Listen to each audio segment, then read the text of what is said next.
இது என்ரிகஸோட தண்ணீர் பந்தல். நாங்கள் இந்த தண்ணீர் பந்தலை வந்து ஒரு 13 வருஷமாக தொண்டர்களுக்கு வந்து தண்ணி இலவசமாக கொடுத்துக்கிருக்கோம். இதில் என்ன இதெல்லாம் நம்ம ஐடாப் டீ, மை காப்பி, மார்னிங்கில் வந்து மோர் ஐஸ் லெமன் டீ கொடுக்குறோம். எங்களோட டார்கெட் வந்து ஒரு வருஷத்துக்கு 1,20,000 கப்பு நாங்கள் கொடுப்போம் பாருங்களேன். ஆனால் இந்த வருஷம் எங்களோட அச்சீவ்மெண்ட் வந்து 1,50,000 கப்பு கொடுக்கணும்னு நாங்கள் இது பண்ணுறோம். நாங்கள் இந்த வருஷம் ஐடாப் டீ வந்து இப்போ 6 மணிக்கு ஆரம்பித்து நாளைக்கு சாயந்தரம் 4 மணி மட்டும் நாங்கள் கொடுக்குறோம். மக்களுக்கு வந்து அசதி களைப்போட வரவங்களுக்கு இந்த தண்ணி நாங்கள் கொடுத்து மகிழ்படுத்துகிறோம். பினாங்குன்னு சொன்னாலே பெரும்பாலும் வந்து தண்ணீர் பந்தர்களுக்கும் இந்த அன்னதானத்திற்கும் பஞ்சமே இருக்காது. அந்த வகையில் இங்கு கடந்த 10 வருஷமாக பினாங்கு வேளாளர் சங்கம் வழங்கக்கூடிய அன்னதானத்திற்கு நாம் வந்திருக்கின்றோம். நாங்கள் இது வந்து ஒரு 10 இயர்ஸாக செஞ்சுட்டு இருக்கோம். ஸோ பேசிக்கலி இன்னைக்கு வந்து நாங்கள் ஒரு 2000 பேக்ஸ் கொடுக்குறோம். நாளைக்கு ஒரு 3000 பேக்ஸ்க்கு சாப்பாடு கொடுக்குறோம். ஸோ இன்னைக்கு ஆக்சுவலி பார்க்க போனால் ஒரு 3 கம்பெனிஸ் கொலபரேட் பண்ணி செய்கிறோம். AM electrical engineering, mega grain and also கலை கேட்ரிங். ஸோ நாளைக்கு வந்து வேளாளர் சங்கம் மற்றும் நாங்கள் மட்டும் சேர்ந்து செய்கிறோம். முன்னே வந்து சாப்பாடு அன்னதானம் கொடுக்கறது ரொம்ப குறைவாக இருக்கும்.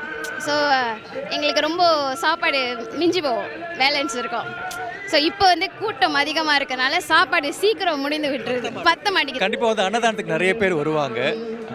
அந்த வரக்கூடிய அந்த பக்தர்களுக்கு இல்லை வரணும்னு நினைக்கிறவங்களுக்கு என்ன சொல்லலாம்னு நினைக்கிறீங்க? நல்ல அன்னதானம் கொடுங்க, கணக்கு பண்ணாமல் எல்லாருக்கும் கொடுங்க. அந்த சாப்பாடு எடுக்கிறவங்களுக்கு என்ன சொல்லுவேன்னா, எடுக்கிறீங்க ஓகே, நாங்கள் ஒன்றுமே சொல்ல மாட்டோம். ஒரு 10-15 பேக்கேஜ் எடுத்திங்கன்னா அப்போ மற்றவங்க அவ்வளோ பேர் நிற்கிறாங்க. ஸோ அவங்கள நம்ம கான்சிடரேட் பண்ணோம்ல, அவங்க ஹாட்ஸ்லாம் நிற்கிறாங்க. ஒரு சின்ன ஒரு கோரிக்கை தான், அதாவது ஒரே கையில் 10-15 பேக்கெட் எடுத்துடாதீங்க. ஏன்னா மற்றவங்களுக்கும் அந்த உணவு போய் சேரணும். நீங்கள் சாப்பிடாம அதை வீசும் பொழுது அது மற்றவங்களுக்கு வந்து வீணான ஒரு பொருளாக மாறிடும். அதனால் முடிஞ்சால் உங்களுக்கு தேவை எவ்வளவோ அவ்வளவு எடுத்து அனைவருக்கும் அந்த உணவு போய் சேர்கிற மாதிரி பார்த்துக்கும். அடிக்கிற வெயிலுக்கு ஏதாவது சில்லுன்னு குடித்தா நல்லா இருக்கும்னு நினைப்போம். தைப்பூச வெயில் உங்களுக்கே தெரியும் எந்த அளவுக்கு கொடுமையாக இருக்கும்ன்ட்டு. அதனால் நம்ம ஒதுங்கி இருக்கிற இடம் நல்ல ஒரு பக்காவான ஐஸ்கிரீம் விற்கக்கூடிய ஒரு இடத்துல தான் வந்திருக்கோம். அவங்கள சந்திப்போம், என்ன சொல்கிறான்னு பார்ப்போம். வணக்கம். நாங்கள் வந்து கோகோனட் ஐஸ்கிரீம் செய்கிறோம். இது வந்து vegan and also halal certified. There is no dairy, so it's lactose free. நாங்கள் வந்து இந்த சர்க்கரை கோகோனட் ஐஸ்கிரீமை வந்து போன வருஷம் தைப்பூசத்தில் தான் லான்ச் பண்ணோம். இந்த வருஷம் எங்களுடைய 2வது வருஷம் ஐஸ்கிரீம் தண்ணீர் மலையில் விற்கிறது. நமக்கு வந்து எல்லாமே இவ்வளோ வருஷம் நார்மல் ஐஸ்கிரீம் சாப்பிட்டு தான் பழக்கம், அதுக்கு தான் அடிக்டட் நம்ம. ஆனால் வீகன் ஐஸ்கிரீம் அதுக்கு மாதிரி இருக்குமா இல்லை வேறு மாதிரி இருக்குமா, எப்படி இருக்கும் அது? இந்த வீகன் ஐஸ்கிரீமை வந்து நாங்கள் தேங்காய் பாலில் செய்கிறோம். ரியல் கோகோனட் க்ரீமை பயன்படுத்தி இந்த ஐஸ்கிரீம் நாங்கள் செய்கிறோம். நீங்கள் எப்போதும் சாப்பிட்ற ஐஸ்கிரீம் போல் இது இருக்காது, ஏன்னா இதில் வந்து டெய்ரி கிடையாது. Healthier version of the usual ice cream. அதோட மேல் என்னென்னா இது வந்து வீகன். ஸோ அதனால எல்லாரும் எங்களுடைய ஐஸ்கிரீமை ட்ரை பண்ணி பார்க்கணும்.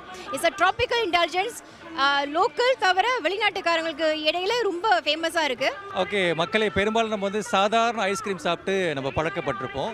இங்கே பினாங்கு தண்ணீர் மலைக்கு பக்கத்தில், அதாவது அடிவாரத்திற்கு கீழேயே வந்து இவங்களுடைய கடை இருக்குது. யாருக்கெல்லாம் சில்லுன்னு நல்ல வீகன் ஐஸ்கிரீம் வேணும் இல்லை கொஞ்சம் வித்தியாசமான ஐஸ்கிரீம் வேணும்னு நினைக்கிறீங்களோ தாராளமாக இங்கே நீங்கள் வரலாம்.